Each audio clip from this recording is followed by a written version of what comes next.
Hi hello everyone, কি অবস্থা সবার? আশা করি সবাই ভালো আছেন।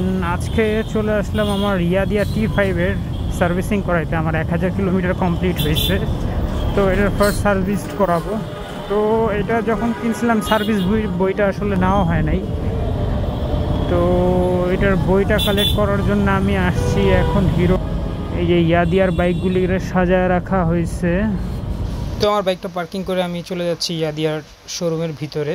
এখান থেকে আমার বাইকটা পারচেস করা হয়েছিল। তো আমার সার্ভিস বুকটা আমি কালেক্ট করি নাই, যেহেতু আমার 1000 কিলোমিটার কমপ্লিট হয়েছে। তো আমার সার্ভিস করার জন্য অবশ্যই সার্ভিস বুকটা দরকার, যেটা সার্ভিস সেন্টারে না নিয়ে গেলে আমার সার্ভিস করাতে পারবো না। আর এই হলো ইয়াদিয়া GT60, যেটা রিসেন্টলি বাংলাদেশে অনেক বড় লঞ্চিং ইভেন্ট করে লঞ্চ করা হয়েছিল।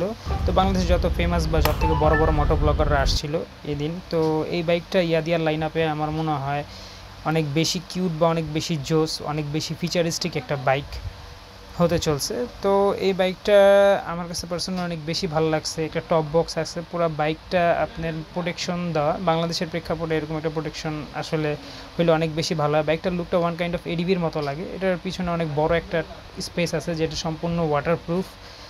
তো এই টপ বক্সটার কারণে বাইকটার লুকটাই চেঞ্জ হয়ে গেছে।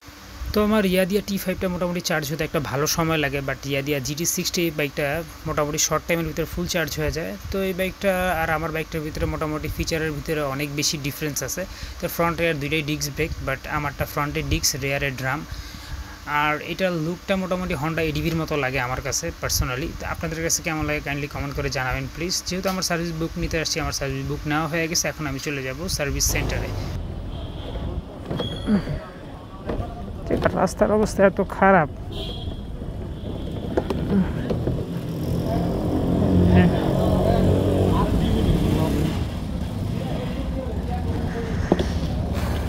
যে সার্ভিসিং বইটা ভুলে থুয়ে আসছিলাম, যার কারণে শোরুম থেকে আবার একটা পেপার দিল, বললো এটা যে শো করলে আপনার ইলেকট্রিক যে স্কুটি আছে এটা সার্ভিসিং করে দেবে। মূলত এটা রানারের সার্ভিস সেন্টার। এই সার্ভিস সেন্টারে BYD কার প্লাস ইয়াদিয়ার যত ইলেকট্রিক স্কুটি আছে সব কিছুরই সার্ভিসিং হয়ে থাকে। মূলত রানার অটোমোবাইল বাংলাদেশে BYD প্লাস ইয়াদিয়া দুইটা ইম্পোর্ট করে থাকতেছে। তো আমার বাইকে যেহেতু সার্ভিস কমপ্লিট হয়ে গেছে, এখন আমি চলে যাব। কেমন লাগছে জানাবেন। যারা ইলেকট্রিক ভেহিকল পছন্দ করে তাদের কাছে এখানে আপনার ফুয়েল এফিসিয়েন্সির কথা ভাবতে হবে না, জাস্ট চার্জ দিবেন আর চালাবেন। আর মেনটেন্যান্স কস্টও কম। যে বাইক রাইড করলে দেখা গেছে যে আপনার একটা সার্টেন টাইমের পরে যে ব্রেক শো চেঞ্জ করতে হয়, মোবিল চেঞ্জ করতে হয়, বা বাইকের ইঞ্জিন রিলেটেড ইন্টারনাল কোনো কিছু যদি ড্যামেজ হয় তখন এটা রিপেয়ার করতে হয় বা রিপ্লেস করতে হয়। তো ইলেকট্রিক ভেহিকেলগুলিতে এই ধরনের প্রবলেমগুলি আসলে নাই, এই ধরনের প্রবলেমগুলি ফেস করতে হয় না। জাস্ট দেখা গেছে যে নতুন অবস্থায় আপনার just brake pad, break show. তো মোটর সাইকেলে যেমনটা আমরা একটা নির্দিষ্ট টাইমের পরে ইঞ্জিন অয়েল চেঞ্জ করি, বা যদি বাইকের ইন্টারনাল বা এক্সটার্নাল কোনো প্রবলেম হয় তো সেই ক্ষেত্রে আমরা সার্ভিস সেন্টারে যাই। তো ইলেকট্রিক স্কুটি তো ঠিক তেমনটাই। তো এটার ব্যাটারি হেলথ, মোটর কন্ট্রোলার এগুলি ঠিকভাবে কাজ করছে নাকি সেই জিনিসটা দেখার জন্যই সার্ভিস সেন্টারে নিয়ে যাওয়া হয়।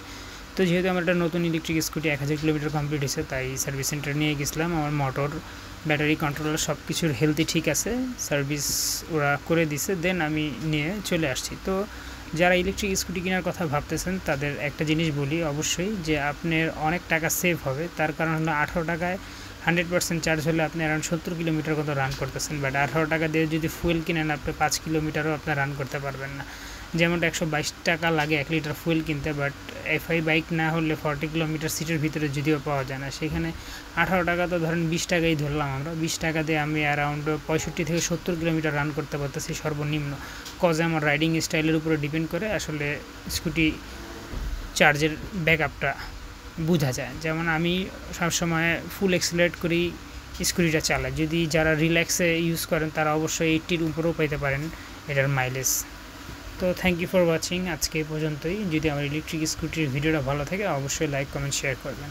আল্লাহ হাফেজ। সবাই হেলমেট পরে বাইক রাইড করবেন।